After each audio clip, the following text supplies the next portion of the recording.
welcome everyone. Welcome back to the second session today for the Entrepreneurship and Innovation in Healthcare session here for HFMA. For those that were able to join us this morning, we had a great conversation with two individuals, one from Care First and one from LifeBridge Health, talking about their partnership, their payer provider partnership. And it was a great way to kick off this session. And right now we have a panel of four exciting entrepreneurs here. We'll introduce them here in a second. First, I'd like to just, I guess, level set everything here. I see we have some participants that are continuing to join. So the reason we got this session together, for those who weren't able to join us this morning, was there's a lot going on in healthcare right now. Most of you all are finance professionals that work for either hospitals or consulting companies or insurance companies. And our membership base told us that there wasn't a lot of content around the entrepreneurial work that's happening in the industry. And so we thought this was a good way to do something a little bit different, talk a little bit about innovation, talk with some entrepreneurs about what they are doing to change delivery and business models within the industry and deliver innovation here. And so we had a great session this morning, and we're gonna bounce around a few different topics here that hopefully you all get a little educated about. We will have this available for recording for those who I know colleagues that were unable to join but would like to listen in. And so without further ado, first I'd like to introduce Michael Khayyat, who's going to be moderating the panel with me today. And we have four panelists today. The first is Dr. Therese Canares. If you can wave hi. She is a physician at Johns Hopkins School of Medicine. She'll offer some interesting perspectives here on being a physician, employed physician, while trying to start a company with one of her colleagues. The company's called Otophoto, where and I'll let her go a little bit more into it, but it's a AI-driven tool that helps diagnose ear infections for children. And she is a pediatric emergency physician at the School of Medicine. So welcome, Dr. Canares. And then we have Andrew Suggs here. He's from LifeChair Health, basketball star in college, Shaflin University, graduated there, did some, was a salesman for a major sports franchise, Fortune 100 company, and MBA as well, and has co-founded LifeChair Health, which for those who joined us earlier, LifeBridge was talking about their partnership with LifeChair Health. So focused on social determinants and trying to connect with a very select patient population. So really interested in hearing what you have to say, Andrew, and your perspective on partnering with LifeBridge as well as the work you're doing in that space. Next, we have Femi Ayanbadejo. Femi, good to see you. Former Raven, now turned entrepreneur. Really interesting technology with HealthReel, AI-powered technology. He's going to talk a little bit about how he got that technology, which was really a licensing, something that was developed through NASA that he's taken in a really different direction. It's pretty cool. So Femi, welcome. Also MBA, Carey Business School. And then lastly, we have Brian Kinsella. Hey, Brian. Former Army officer, did several different tours through that branch of the military. I'll let him talk a little bit more about his background. After his military service, went on to start a not-for-profit called Stop Soldier Suicide in the mental health space. Also worked for Goldman Sachs in investment banking, and now has taken on a new venture in the mental health space in the private sector. So welcome everyone. Excited to hear your perspective. And Michael, we'll kick it off here. So first question I just want to put out to everyone is, I gave a little bit about your background, but why don't we start with Dr. Canares? Why don't you give us a little bit more background about you, your company, company's background, and then kind of why you took this entrepreneurial route, and what's exciting about it. Sure, and thank you for having me, Marco. So as Marco said, I'm a physician. I do pediatric emergency medicine by day, and then also by day, I am co-founder of Otophoto. Otophoto is a medical device company, and we are building an AI otoscope, so a smart otoscope that can look inside the ear and automatically detect ear infections in children. We're making this for parents who have kids with recurrent ear infections. So for the parents that are going to the doctor week after week, month after month, we're making a tool to help them self-diagnose at home and hopefully guide management, save them a trip to the doctor, or turn that unnecessary in-person doctor's visit into a telehealth visit. And for me, this entrepreneurship has grown in part from a lot of my clinical research. So I started, in my day job as an academic physician, I do clinical research on health technology and how it affects pediatric care. And something one of my professors said to me once is, research can affect the people who are in the study, and it might impact the people who read your manuscript or article afterwards. But through entrepreneurship, you can affect the lives of so many people beyond just a single research study. And so through entrepreneurship, this is a way that I see new innovation and health technology can come to market and impact so many other people beyond just the confines of clinical research.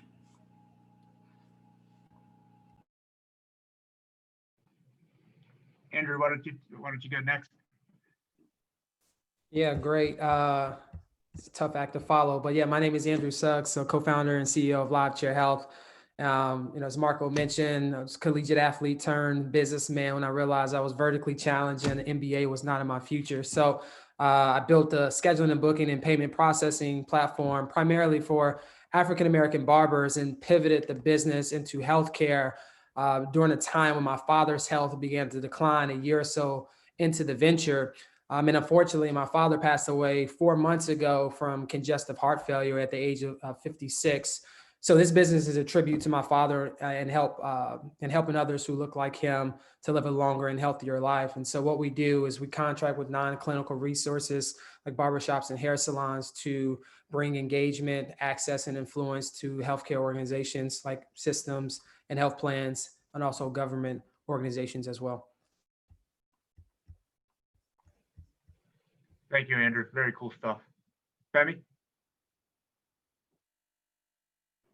Hey everybody, my name is Femi Ayanbadejo. I'm the founder and CEO of HealthReel. Andrew, I think you and I talked months ago. Do you remember that? I think we have. It's been so long ago. We probably were both buried in work that we just hadn't followed up. So. Exactly. No worries. But I'm proud of you, man. Really happy to see what you've done, brother. Good work. Thanks, man. Yeah, I've had an interest in human performance since I was a high school athlete. I was a 3-sport high school athlete, 2-sport collegiate athlete, played in the NFL for 11 years. And I spent a good chunk of my time hanging out with the doctors and practitioners that kept me on the field. You know what I mean? Had a really good blend of Eastern and Western medicine philosophy in regard to keeping myself healthy and different things that revolved around recovery, supplementation, and nutrition. And so I knew that when I retired, I would pivot into the health and wellness space. I didn't know in what capacity, but I ended up opening a boutique fitness facility in La Jolla, California. I did my undergrad at San Diego State with a BA in psychology. And so San Diego, basically had become my home. I actually grew up in Santa Cruz, California. And so when I retired in 2010, I jumped in headfirst as an entrepreneur into the fitness business.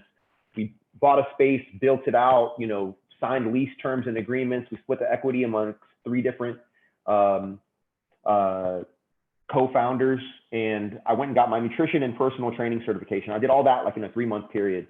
And so I hit the ground running, really servicing people, that juxtaposition of being the athlete with a team helping me to me becoming the practitioner on a team helping other people get healthier and stay healthier. And so after about 5 years of that, I decided I wanted to do my MBA because I had a huge interest in machine learning and AI. And right around that same time, there were activity trackers coming online. So I thought, why help 400 or 500 people when I could help 4 or 5 million people potentially, right? High aspirations, of course. So I left San Diego. My kids were born and raised here in Baltimore. I was always going back and forth between San Diego and Baltimore, moved back here full time. And as Therese and I were talking about, I jumped into a full-time MBA program with the idea that I wanted to build this health and fitness platform with the perspective of a practitioner and a world-class athlete embedded into a single place that was driven through a smart device. And so, Marco, you did mention NASA. I'm a NASA technology transfer partner. Marco didn't quite hit it on the head right. 90% of what we do comes from my company, my ideas, my engineering team. NASA is a marketing juggernaut. So they do have something interesting that they do, but I can tell you, you know, to the people on the call and the people that we're looking at here on the screen, the secret sauce comes from us, not from NASA. NASA does open doors, no doubt. VCs are interested when they see NASA, Hopkins, NFL, no question. The marketing and branding was done on purpose with thought. But at the end of the day, if the platform doesn't do what it's supposed to do, it's just a gimmick, and we're far from that. We want to put people's health in the palm of their hand. We want to focus on a couple things: body composition, metabolic insights, nutrition, and health risk. We're able to do all that in 5 minutes from a smart device, basically, right now. The company, like I said, actually, some people on the call don't know this, but I was talking to Dr. Canares about this briefly. When I retired in when I graduated from Hopkins in 2016, I did jump into the kind of the business world temporarily for about 2 years.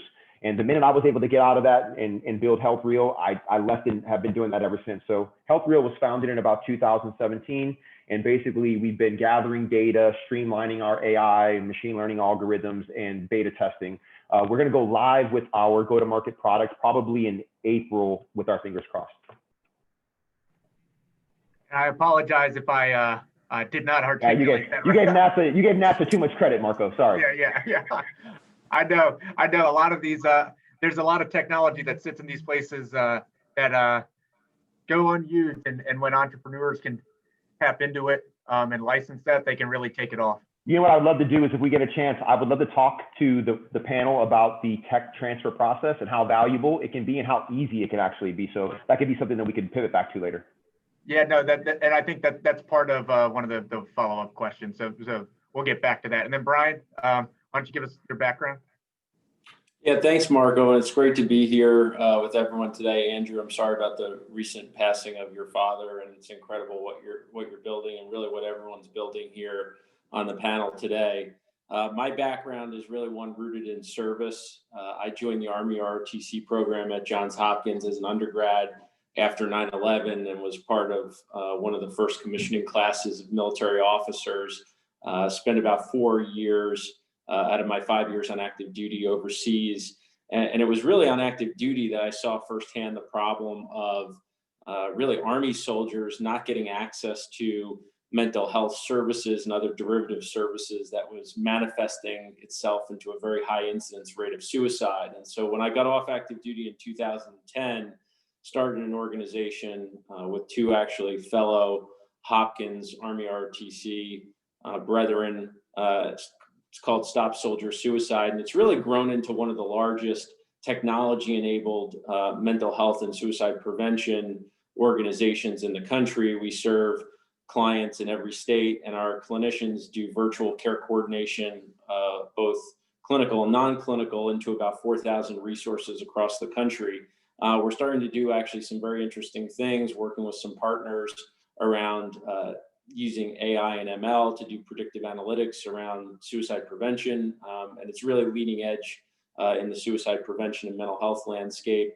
And it was really that work and building Stop Soldier Suicide as a volunteer CEO for about 7 years while working full-time in financial services that really sparked the idea of how we could take those best practices and lessons learned to a broader civilian population. And so in 2018, I resigned from Goldman to really build what is now Rappore.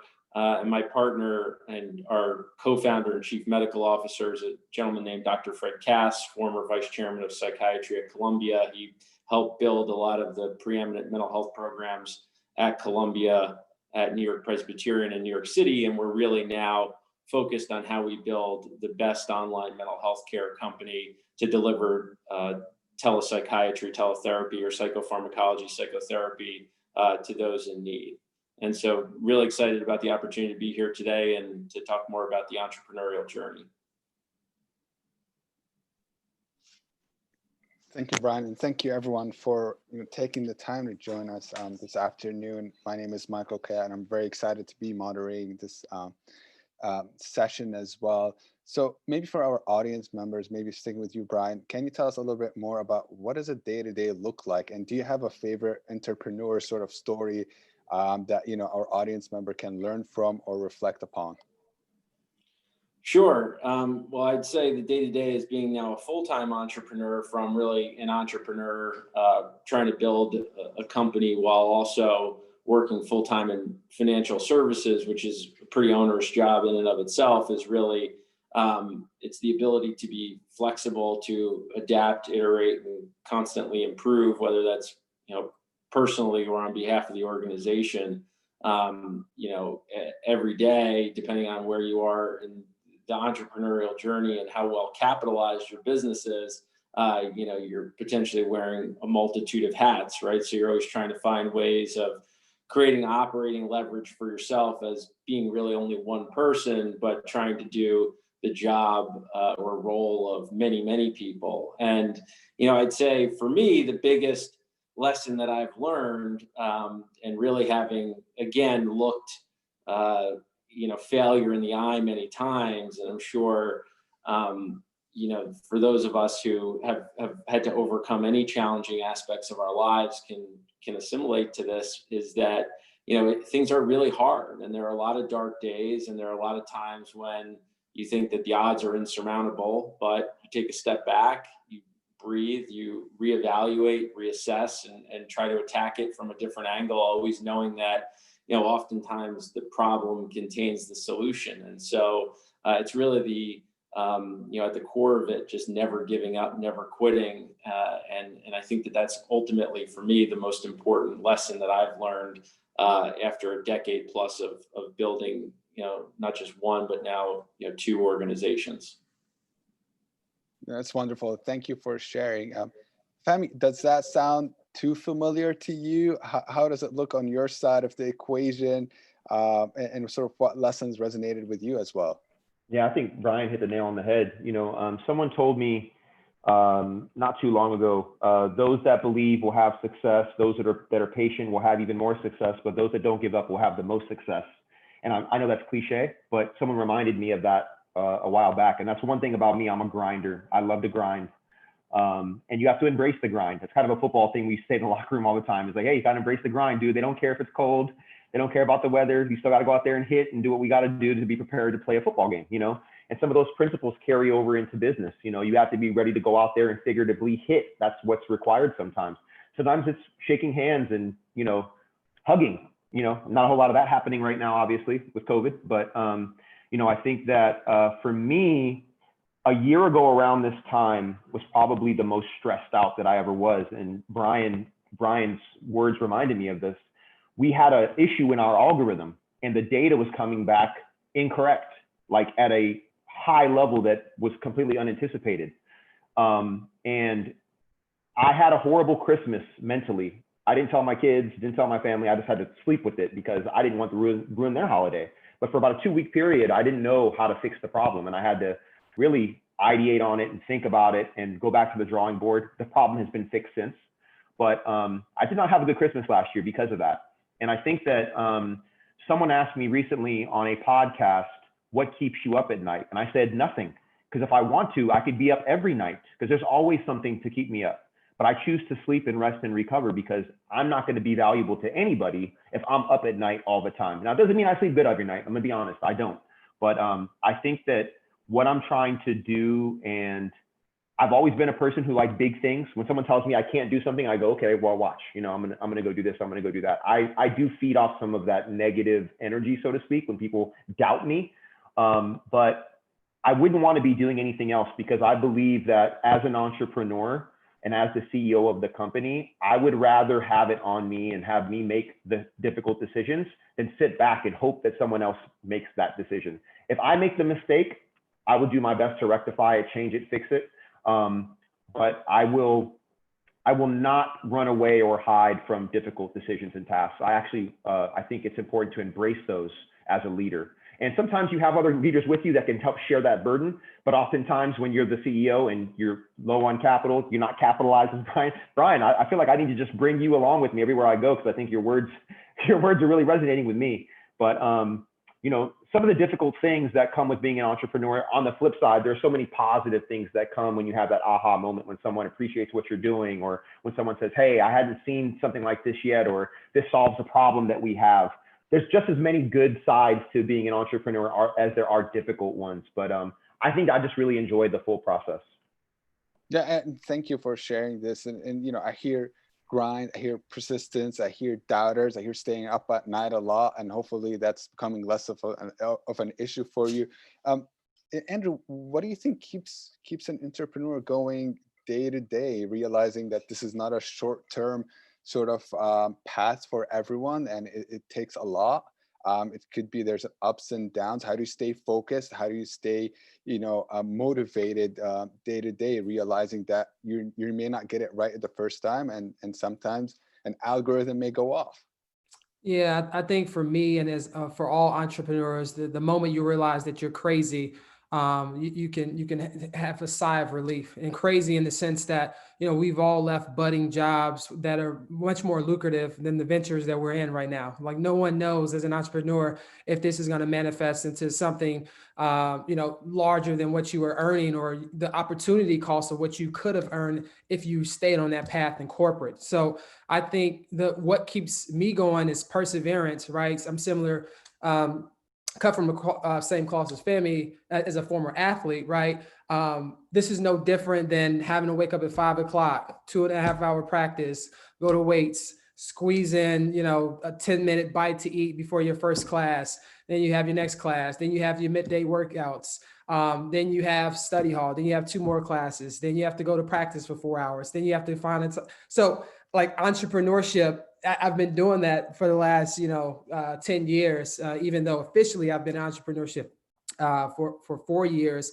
And I think, again, just perseverance, having the unstoppability mentality, because this is not for the faint at heart, right? To your point, you don't just get it wrong one time, right? If you get it wrong one time, then I think, we would all be like Jeff Bezos, right? Like just the moment we started our business, you have to continually get it wrong, right? It's not formulaic, right? It's not, an academia, and this is not a shade to academia, but it's like, here's what's going to be on the test, memorize this information and then fill in the bubbles, and then you get an A, right? Or a gold star. And entrepreneurship is different, right? Because during customer discovery, what you hallucinated in your mind is irrelevant to what the customer actually wants, right? And so you have to figure out a way to kind of humble yourself, listen to customers who, to be honest with you, are going to tell you that your business ideas suck, right? And I'm actually interested in this. So it's, and lastly, I would say just a good support system, right? For me, it's my wife, it's my faith. And, I have a strong team that really encourages me because, from where I come from, just the fact that I'm sitting on this call is a testament to having people behind me and rally behind me and support, because I don't think without that, I would be on this call. So I'll just leave it there before I continue to monopolize the time. No, this is great, and hearing more about what day-to-day look like, it does sound like it's not for the faint-hearted, so to speak. Dr. Canares, I saw you shaking your head and nodding your head in agreement with our 3 other panelists, and I suspect you already are juggling multiple things as a physician already. Why would you take that on? And I can only imagine, how does your day look like, or your weekends, and what keeps you going? Oh, so many answers to this question. I was nodding because I feel like I identified with everything all the other panelists said. And I think one of the common themes here is that grit, that perseverance. I think we've all drawn from different experiences. For me, I think I built a lot of grit through residency when we were doing 36-hour call, 80-hour work weeks. And I guess I haven't really stopped some of that, but that grit is definitely something that keeps you going through the really hard times. And to Andrew's point, the entrepreneurship is not a quick journey. I mean, the average exit, like selling your company or going public, is, first of all, most likely to fail for as a first-time entrepreneur. Second of all, an exit might not come for 7 to 10 years. So this is not a quick journey. But as far as you had asked before a little bit about, what are some of the stories along the way, that reminded me of something I'm going through a little bit now, which might be a unique perspective relative to our other panelists. There are not as many women entrepreneurs as there are men. And that's okay with me. I don't mind that. But something I've noticed is someone that I work with in my company is we don't always get along. And I can't quite tell if it's a personality mix or is there some implicit gender bias there. And I'm noticing a consistent theme of my ideas are getting shot down, then the next person sort of says the same thing, and that person agrees with the male who said the same thing I did. And so I'm learning to navigate this component of implicit gender bias, even within my own company. And one way, I don't know if there are other women listening to this, but I think this message is relevant for men as well. Something that I have found to help me through that difficulty is finding allies. And I have found allies in both men and women. Some of them are mentors, some of them are like collaborators or partners, like our lawyer, for example. And so I found different allies that I can sort of get support from. And I also know that when we're in a meeting and I'm anticipating my idea is going to be shot down, I can sort of present it in a way or pose a question to my ally in a way that they'll say, oh yeah, I recommend this, which is kind of what I wanted all along. And so there are ways for me to build my own network so that I can remain resilient despite that challenge. Thank you. Yeah, I think, I mean, you touch on a really important point there. And, I think, having been around the entrepreneur space a little bit, hanging around the hubs and accelerators, it is apparent, it is a more male dominated world. And I think it's important for, it's exciting to see women like you being in the space and being vocal. And we have mentorship programs through HFMA. So if you want to be a mentor to some of our young women, that would be much appreciated, because I'm sure they would appreciate it too. So, but very good insight. So let's pivot a little bit. We talked about the entrepreneur perspective, but let's tie it back into healthcare. And I'll pose a kind of a few things, and I'll let you all kind of jump in on the ones that apply to you. So for some of you, Dr. Canares, you're growing this out of a academic medical center, and there are certain things that happen within that, conflicts of interest that might arise. Others are partnering or they're part of an accelerator program. So just talk a little bit about, is it different being an entrepreneur in healthcare for some reason? And then what's your personal experience been like connecting with these providers in different ways and trying to grow things within the healthcare space that might be unique to the healthcare industry versus what others might? And we'll let Dr. Canares, you can kick us off right here. Sure. So as Marco pointed out, our company is a spin out from Johns Hopkins. So as a physician, my employer is Johns Hopkins. Simultaneously, the technology that we're building out from Otophoto comes from Hopkins, from direct research that me and my team have done. And one of the unique aspects of being a tech transfer, tech ventures spin out is we get access to a lot of resources that an everyday entrepreneur might not have. For example, through Johns Hopkins Tech Ventures, that's their sort of tech transfer office, they file our provisional patent for us and our patent application, which is saving us thousands of dollars probably.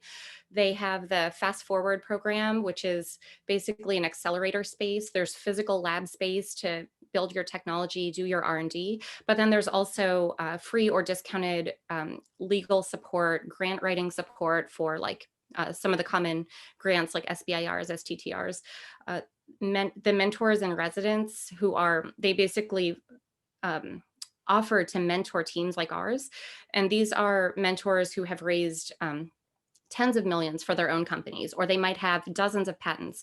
And so those are other successful people in the industry that we can lean on. So I think that's one of the unique things, and I'm hoping a competitive advantage for us, that we can rely on the Johns Hopkins resources. But there's no free lunch, right? So that those things come with a little bit of a cost. So you want to talk a little bit about kind of that relationship with, you know, that you get a little bit from the organizations, but from the health system's perspective, the reason that they're able to provide those resources is, you know, hopefully with the growth, everyone benefits through that. But can you talk a little bit about kind of that relationship? Sure. Actually, I think we're going to be experiencing that in the next year. So the technology that we have and the patent is owned by Hopkins. In the coming months, the corporate entity, are going to have to negotiate with Hopkins to get an exclusive license for the technology. And I'm anticipating that licensing negotiation is going to be a fierce one. In fact, the Hopkins lawyer had already said semi-threateningly that he was going to be a really tough negotiator. So that's going to be a tough one, but we have a great lawyer in our court, so I think we'll be okay. The other consideration is, as I understand it, Hopkins is going to take an equity stake in our company. And so we're giving up a little bit of ownership in that way. So I'm hoping to balance that out by maximizing the resources that Hopkins has to elevate our company and build as much value as we can. Gotcha. Yep. Yeah, it's not, yeah, there's pluses and minuses with it. And it's, you know, being negotiating with your employer can be a tricky topic or situation to do. So good lawyers always help. So keep that firewall. So Andrew, you're interacting a little bit different with healthcare organizations. You're doing a pilot at LifeBridge. You want to talk about that and what's it been like growing a company? You were in the sports world. Now you're in healthcare space. Can you talk a little bit about differences? I think we all know there's a lot of regulations and red tape in the industry. So I don't know if you want to touch on any of those topics. Yeah, no, it's good. So no, the relationship with LifeBridge Health has been tremendous. Being able to tap into resources and the experts, right, for someone who doesn't have a ton of healthcare acumen has been great. It's accelerated our business. It's allowed us to refine and fine tune certain areas of our business. And without that, you know, relationship with LifeBridge Health, I mean, we have a team of great advisors, right, but actually have people that are in the health system or at a health plan on a day-to-day basis, giving us insight, saying, do this, tweak that way, we're interested in this, et cetera, has been tremendous for our business. So the partnership with LifeBridge Health has been fantastic, and we're only going to continue to grow that relationship. Have some good numbers and, you know, doing some great things that will come out in the future. The second question was around the transition from sports or the business world to healthcare. I mean, the fields are diametrically different, right? When you think of an enterprise, like for example, in scheduling and booking and payment processing, things tend to move a lot faster, right? And just software in general, when you think about enterprise software, just like SaaS companies move a lot faster than healthcare, right? In technology, but in healthcare, you know, it might take 6 weeks just to get an email approved, right? So, you know, I'm laughing, but that sometimes happens, right? And so you just have to be willing to deal with the red tape and the bureaucracy. You know, sometimes it's right to have some of the procedures in place, and then sometimes I look at myself and I'm like, well, I think this is why healthcare needs to be changed, right? And so it's good for someone like me who's an outsider to bring some ideas from sectors that are traditionally not looked upon as, you know, the modus operandi, right? Or, you know, the way we do business. So, and then third, you had a third question. I don't recall. What was the third question? I think you touched on the good stuff. I think, yeah, and I think, you know, that speed to market and when you're cash flow negative, that duration matters, right? On how long it takes to get customers, right? Well, yeah, you don't have all data. Yeah, that's what Improve works in the why. So, in healthcare, I think you probably should raise 2 or 3 times more money than just a traditional business because of that long ramp to get, a pilot contract or to get a paying customer and to, get the regulations and legal in place, right? So your burn is a lot faster, and I think in healthcare. And so you want to just have enough cushion to be able to withstand the ebbs and flows that come with healthcare. Thank you. Brian, you want to talk a little bit about kind of your experience being in the healthcare space? You were in the not-for-profit world, doing it, in the military space, and now in the civilian world. And behavioral health's a whole different animal to deal with. So I don't know if you want to talk a little bit about what's it been like to be in healthcare and any sort of parallels you can describe here.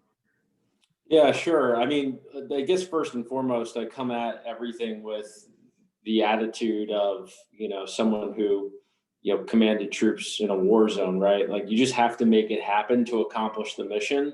And I think that mentality is often great for entrepreneurs, but it can often be problematic when you're going into highly regulated industries. And healthcare, for better or for worse, right, is highly regulated and comes with a lot of challenges, especially when you're trying to innovate. And I think what you're seeing, though, is that the continued proliferation of technology, right, the thoughtfulness of legal counsel and capital providers, as well as things like exogenous events like COVID, right, are really forcing change in industries that have really not wanted to change, right? And my partner at Rappore, right, being one of the thought leaders in mental health care, right, someone who spent over 40 years at an academic medical center,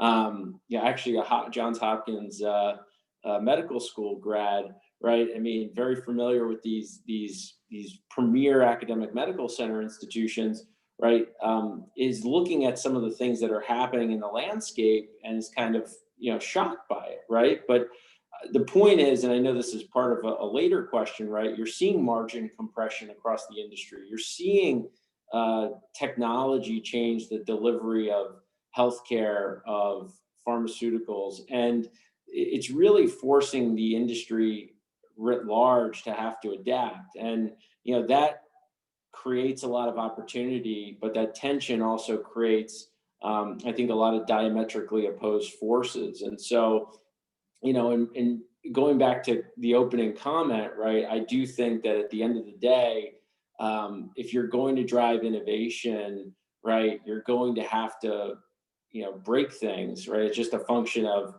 where are you picking and choosing what you're going to break. And so we've always had the mindset that we're going to put patients or clients first, right? We're going to put our clinicians and our people first.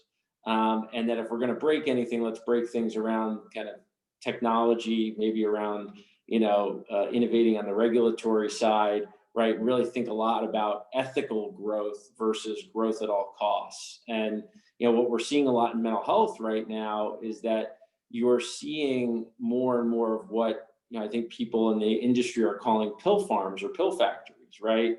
And we know that that's antithetical to ultimately, getting patients the help they need and lowering total cost of care. But these companies, technically aren't breaking any rules with the way that they're delivering this care. I mean, I think that they're, finding ways to skirt regulations or, work, really stretch the letter of the law.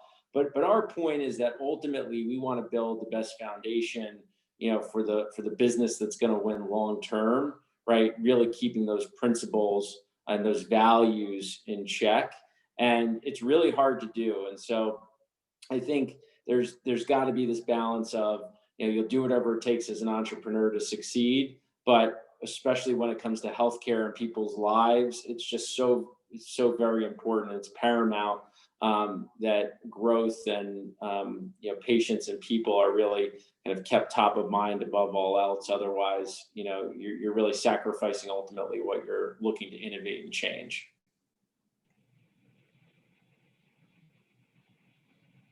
Thank you, Brian. Yeah, I think it's, you have a group of people here that, working for hospitals, patients are always at the forefront, patient-centered care.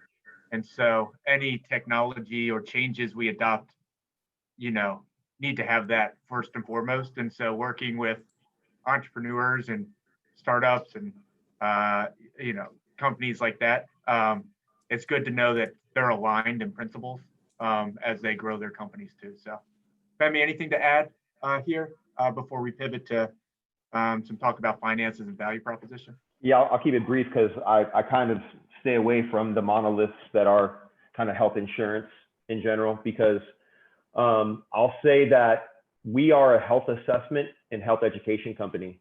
And when I say that to somebody who's a healthcare provider, well, how does that reduce our costs? Well, it keeps people from getting sick and it stops people from getting sick. Well, how about the money we're already spending on sick people? It's this kind of hamster wheel, this view that they have of looking at things that I don't prescribe to. So, health care providers and health insurance companies are not the first basket of customers that I'm engaging. I think that it's important that, and Brian said it perfectly in regard to first of all, doing what's right does not always mean doing what's easy, right? Our goal and our company's goal is to put the information and power into the hand of the customer and the user. And once again, that could be antithetical to what is valued by healthcare providers and health insurance companies. I know they don't want people to get sick necessarily, right? I do understand that. I do know that they don't want recidivism and people being back in the hospital. Nobody wants that either. But I'm kind of outside of all that, honestly. We're kind of straddling the health and fitness space and the health and medical space, probably leaning more toward the health and fitness space, because why? It's more innovative, it's more creative to some degree. There's a lot more space and freedom to move around with AI and machine learning on the health and fitness side, in my experience, than there is on the health and medical side. And I'll leave it at that. Yeah, well, thank you very much. And it's interesting that you've described the hamster wheel and around, dealing with, providers or the insurance companies as well. Then tell us a little bit more how important it is to have a crisp value proposition, and how do you articulate that to your customers to get them on board too? Yeah, I think when it comes to our mission and value proposition stuff, I try to make it very clear that we understand the world of misinformation that we live in when it comes to health and doing what's right. And at the end of the day, you're not going to out-exercise your diet. You're not going to out-sleep your diet. The decisions you make in regard to what you put into your mouth, to really break it down to what is the core value of health. It is the food that we eat. The next thing is our sleep and our activities, so to speak. And to really drill it down into people, our goal, especially during a pandemic, is to help people understand that they don't have to be handcuffed by what they're told. They don't have to be relegated to, making decisions that feel good over safety. We want to empower people with information that is highly personalized and customized to them, to their bodies, to their ages, to their genders, and give them information that's actionable, that they can deploy on their own. Now, if they want help, they can get that too. But ultimately, pulling back the cover on what we view as kind of the holy grail of long-term health and wellness, and that's really nutrition. Nutrition is the foundation of that. And I don't think if you ask people, they'll say, oh, let me get on my Peloton. Let me, who knows what they'll say. I hear a million things. But at the end of the day, long-term health and wellness comes down to nutrition, and ultimately, and this is probably the psychological and emotional part of it, it's also the people that are around you. If you eat healthy and you have good people around you, you will live a long, healthy, happy life. And at the end of the day, we're trying to pound that into people's heads as nicely and kindly as we can. And that, in a lot of ways, is outside of some of the normal stuff that you hear on a day-to-day basis. And especially in a social media influenced world, you might not hear that ever. You might hear all kinds of other things. So we really try hard to meld our mission and value proposition in a way that gets people excited, because we're trying to frame it a bit differently than what they would normally hear. And that's a challenge, but that's the challenge that we've accepted. So that's my answer to that question. No, thank you. And Brian, as someone who had to make the pitch around the value proposition and probably heard about value proposition from a previous experience, what problems have you been seeing more and more come across that need to be addressed, whether it's the total cost of care, targeting high-risk populations, mental health, and how important it has been for you to stay on those key problems and tackle them, head on, so to speak?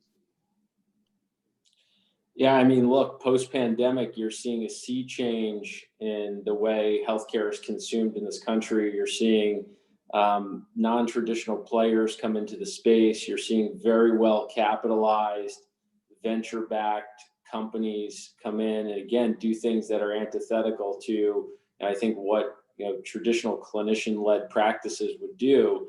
And what it's doing is creating, again, this natural tension between quality and affordability and convenience. And I do think that there is a day of reckoning coming with some of the traditional players and some of the traditional constructs that are just uneconomic in this kind of go forward environment. And ultimately, what you're likely going to see are those payers, right, which really do have a stranglehold on the healthcare industry, right, but are economically rational actors, right, they will likely become the arbiters of these two market forces, right? If you think about, again, what they're motivated by, it is total cost of care, right? So if you have a well capitalized, affordable and convenient solution, right, but it's trying to get people, anti-anxiety medication very quickly, right? But those people end up, committing suicide or trying to attempt to commit suicide, right, which is very costly to the healthcare system, right? The insurance companies are likely not going to endorse those models and or, continue to sponsor those, right? You'll likely see them look more towards more affordable and convenient, but ultimately higher quality solutions, right, that are ultimately driving results. In mental health care specifically, for far too long, because of fragmentation and inefficiency, you did not have a lot of quantitatively measured outcomes. That's something we spend a lot of time, both at Stop Soldier Suicide and Rappore, focused on, right? Which is, taking high quality care and actually measuring success in a quantifiable way that we can then, demonstrate to a payer and say, this is what, happens from a total cost of care perspective. So that would be my perspective on, kind of the value prop and the market forces and where ultimately I think things shake out. Yeah, that makes sense. And Dr. Canares, when it comes to sort of presenting quantifiable results, talking about value proposition, reflecting back on your experience, how has that been for you? I think this also loops into what you just commented on, which is total cost of care. I think for companies like ours, like the panelists here, I think one of the common themes that we're seeing is prevention, like prevention of disease or prevention of a particular situation turning into crisis mode. And their innovation, such as all the things that we're working on and new models of delivery or new technology or any type of new innovation, has the potential to prevent a variety of things, prevent disease, prevent visits, and ultimately reduce the total cost of care. And so that's something that we're actively working on, getting data to actually prove that. Easier said than done. So I think also thinking of the audience here, if I had a message for this particular audience, it would be to entertain talking to companies such as ours. If we are all on the same page of improving healthcare and reducing the cost of care, let's see if we can partner and do it together. And just because we are a perhaps newer company or a smaller company, that doesn't mean that we aren't offering value that will ultimately benefit your health system and the bottom dollar. Thank you. Andrew, any additional thoughts from your experience as it pertains total cost of care, prevention, and sort of changing sort of the business models and the theory of business in healthcare? Yeah, I think, so if a dollar spent save you $2, you save $1, right? And so organizations need to continually invest in innovations because of it'll drive higher quality and lower cost of care. And I think Femi made this point earlier. We're spending the money already, right? We're just not spending it in a way that makes sense. So one of the things I think will be the future of healthcare is moving away from the four walls of hospitals and finding community-based liaisons and hubs to deliver those care. And we're seeing this, right? I mean, CVS have health hubs, right, that are in the community. You can get see a nurse practitioner or even a primary care physician. Obviously, with our business, we utilize hair shops or hair salons and barbershops, right? That unique social space, because that's where people gather. So in terms of like total cost of care, if we, one, focus on the vulnerable populations by partnering with organizations like Live Chair Health or other community-based organizations, you're going to be able to address or find those people that may be driving up most of the healthcare costs, right? If you can catch someone before they have a triple bypass surgery, right? And just, an ounce of prevention is I think I forgot the famous saying, right? But it's like, if you focus on prevention, right, that will lead to not having to dole out so much money, specifically from a health plan perspective. So I think that's all I would add there. Just, moving away from the four walls of the traditional system into familiar places. And then also, the education and awareness, right, has to increase, because one thing that we've identified in our business is that most members are not utilizing their healthcare properly. So instead of, Joe Smith going to his PCP or urgent care for a common cold, that person is showing up at the ER. Obviously, the health plans think that's tragic, right? Because then, the bill is exponentially higher, and that could have been treated at an urgent care or the primary care physician, which unfortunately for a lot of our members, not a large percentage have primary care physicians because of the distrust. That's an entire separate story. But we're working on those things with our partnership with LifeBridge Health to, be a bridge builder to better care. Wonderful. Thank you, Andrew. Let's do one last question here, and we'll try to go through this a little quickly, and then we'll open it up to the audience.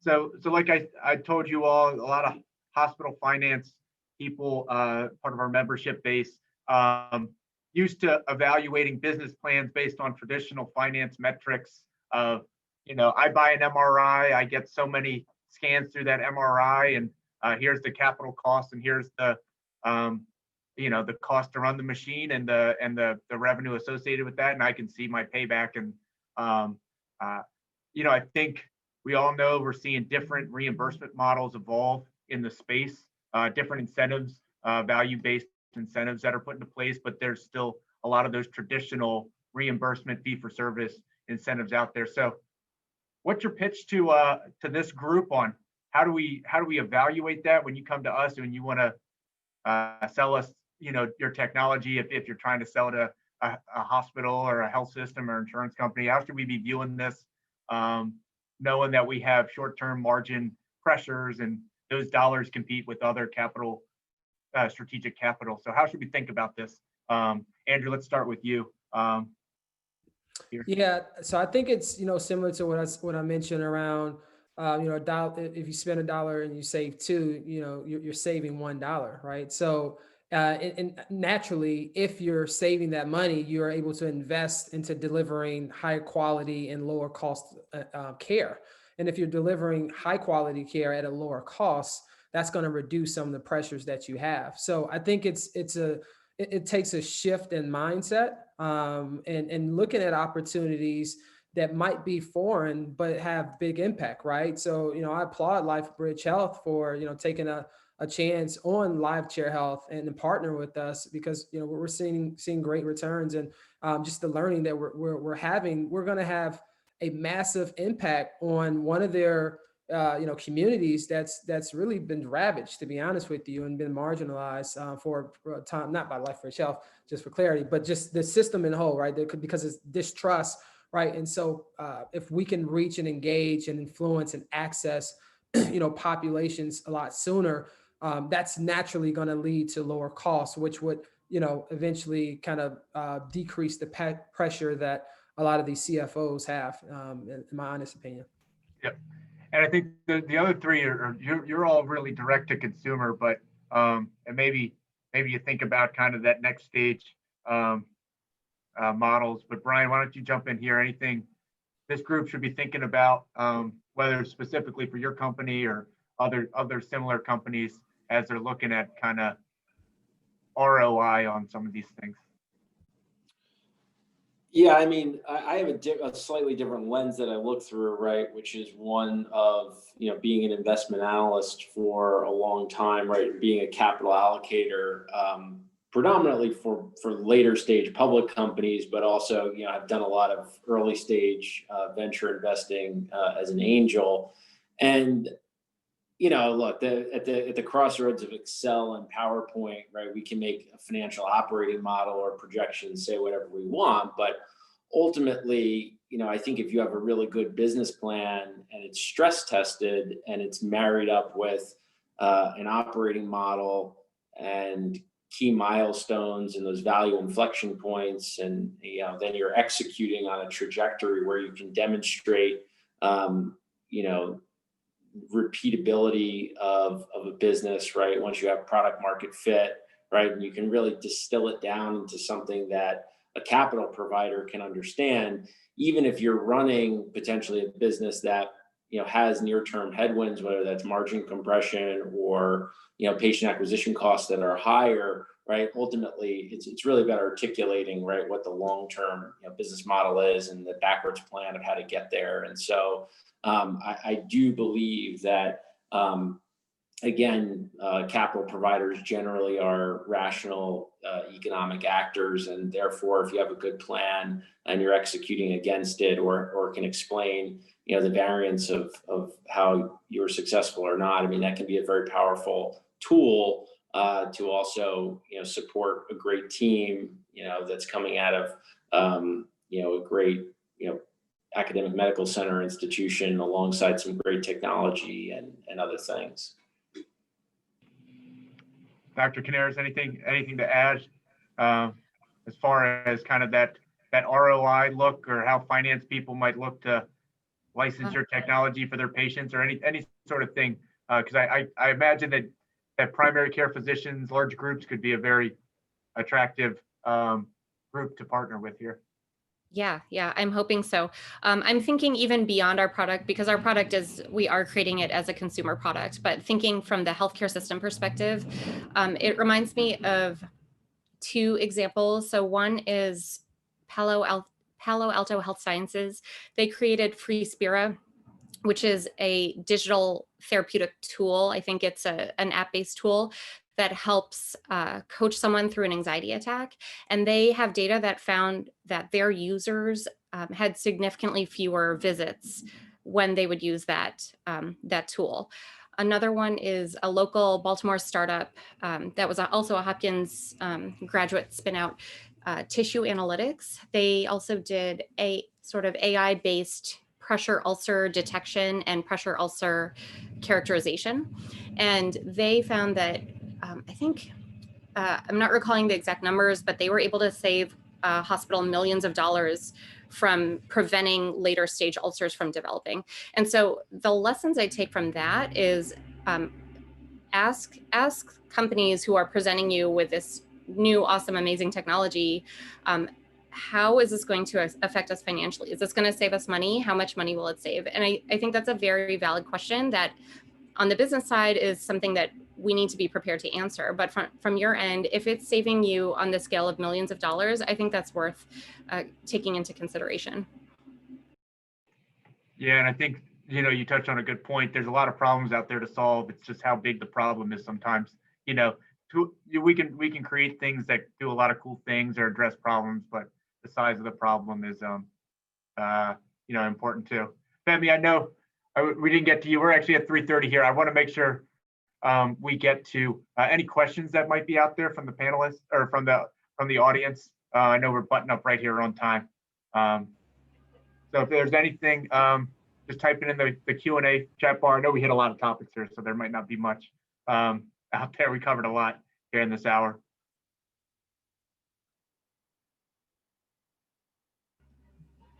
Okay, well, I want to thank everyone here.